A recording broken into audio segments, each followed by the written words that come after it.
కౌగిలే కాపురం కాదులే పిచ్చి తల్లి, మల్లెలా మంచమే మందిరం కాదు చెల్లి, తేనెతో దాహము తీర్చదే నాడు పెళ్ళి,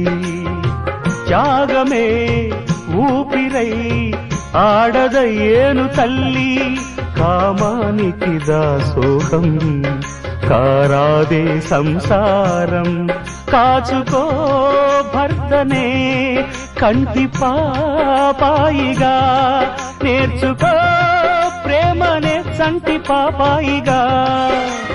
మన్నించేది మనసిచ్చేది మగడే సోదరి, సంసారం ఒక చదరంగం అనుబంధం